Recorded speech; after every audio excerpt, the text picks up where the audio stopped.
এইমাত্র মাধ্যমিক ভৌতবিজ্ঞানের পরীক্ষা শেষ হয়েছে। সেই প্রশ্নের নির্ভুল সমাধান নিয়ে চলে এসেছি।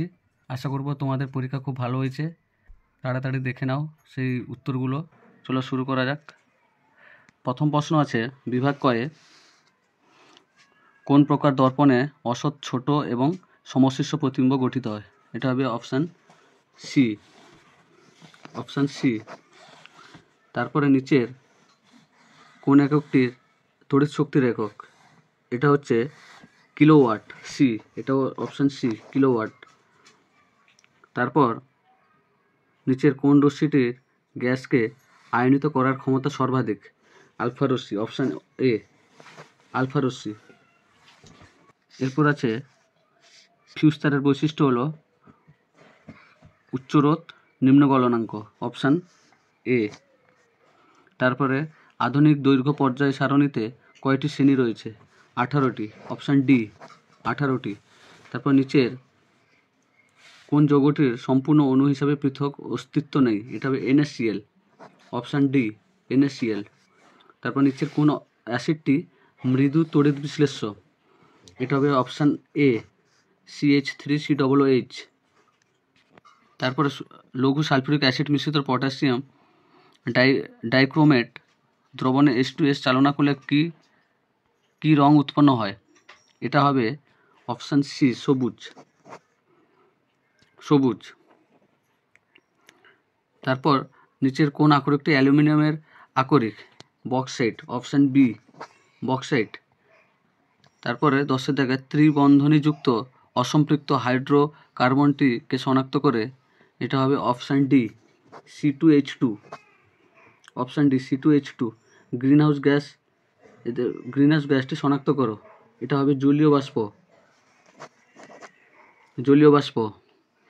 STPতে 22 গ্রাম কার্বন ডাইঅক্সাইডের আয়তন হলো কত? এটা হবে 11.2 লিটার, অপশান বি। এরপর 13 দাগে 10 গ্রাম ক্যালসিয়াম কার্বনেট তীব্র উত্তপ্ত করলে কত গ্রাম ক্যালসিয়াম অক্সাইড পাওয়া যাবে? ধরে নাও সকল ক্যালসিয়াম কার্বনেট সম্পূর্ণ বিয়োজিত হয়েছে। এটা হবে 5.6, অপশান বি। তারপরে তাপ পরিবাহিতাঙ্ক নির্ভর করে পরিবাহীর উপাদান ও প্রকৃতির উপর, অপশান বি। তারপর আলোর প্রতিসরণের সময় নিচের কোন রাশিটি অপরিবর্তিত থাকে? এটা হবে গিয়ে কম্পাঙ্ক, অপশান সি, কম্পাঙ্ক।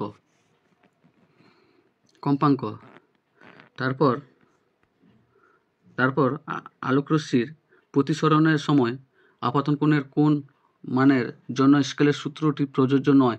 এটা হবে 0 ডিগ্রি। 0 ডিগ্রি আপতন কোণ 0 ডিগ্রি হবে। 0 ডিগ্রি আপতন কোণ হলে এটা প্রযোজ্য নয়।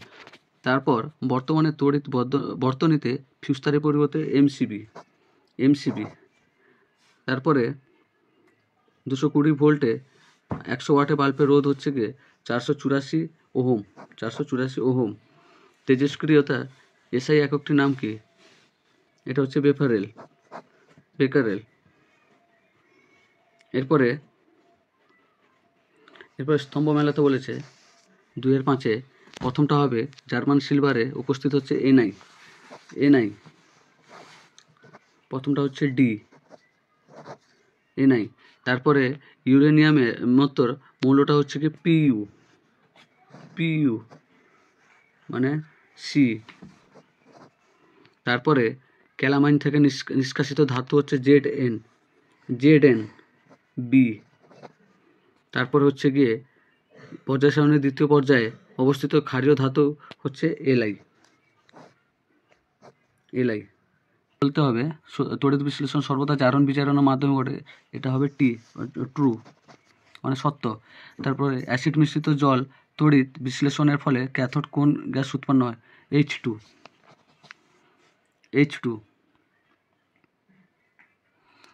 তারপরে নিচের কোনটি তড়িৎ বিশ্লেষণ? চিনির জলীয় দ্রবণ, ইথানল এবং অ্যাসিটিক অ্যাসিড। এটা হবে গিয়ে অ্যাসিটিক অ্যাসিড। তারপর কি ঘটবে যদি লোহার চামচে অ্যাসিড মিশ্রিত কপার সালফেট দ্রবণ ডোবানো হয়? তখন হবে Fe+CuSO4 সমান FeSO4+Cu। এরপরে হেবার হেবার পদ্ধতিতে অ্যামোনিয়ার প্রস্তুতির জন্য কোন ধাতুটি অনুঘটক হিসেবে কাজ করে? লৌহ চূর্ণ। এরপর শূন্যস্থান পূরণ, CaCO2 প্লাস N2 থেকে CaNCN, ক্যালসিয়াম সায়ানাইড। তারপরে থার্মেট পদ্ধতির কোন ধাতু নিষ্কাশিত? Fe।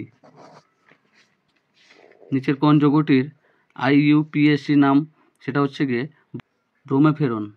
তারপর হচ্ছে অবস্থানগত আইসোমেরিজম বা সমবায়তার উদাহরণ কি? ক্লোরোপ্রোপেন, 1-ক্লোরোপ্রোপেন বা 2-ক্লোরোপ্রোপেন। এরপর রান্নার পাত্রে আঠাবিহীন প্রলেপকে পলিমারটির নাম কি? এটা হবে টেফলন।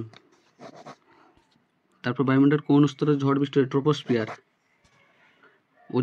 ওজন স্তরের গাঢ়ত্ব কোন এককে প্রকাশ হয়? ডবসন একক।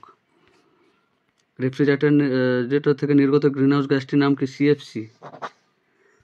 এরপরে সত্য মিথ্যা বলছে চার্লসের সূত্র অনুযায়ী -273 ডিগ্রি সেন্টিগ্রেড তাপমাত্রায় যে কোনো গ্যাসের আয়তন অসীম হয়, এটা হবে মিথ্যা। তারপরে STPতে 16 গ্রাম অক্সিজেন গ্যাসে উপস্থিত অণুর সংখ্যা কত? 6.022 ইন্টু 10⁻23। 2-17 লোহার দৈর্ঘ্য প্রসারণ গুণাঙ্ক 1.2 ইন্টু 10⁵ ডিগ্রি হলে লোহার আয়তন প্রসারণ গুণাঙ্ক 3.6 ইন্টু 10⁵ ডিগ্রি হবে, এটা হচ্ছে সত্য। তারপর অথবাটা হবে প্রতিরাশি একক হচ্ছে তাপ পরিবাহিতাঙ্ক। তার বিবর্ধক কাঁচ রূপে কোন ধরনের লেন্স ব্যবহার করে? উত্তল লেন্স।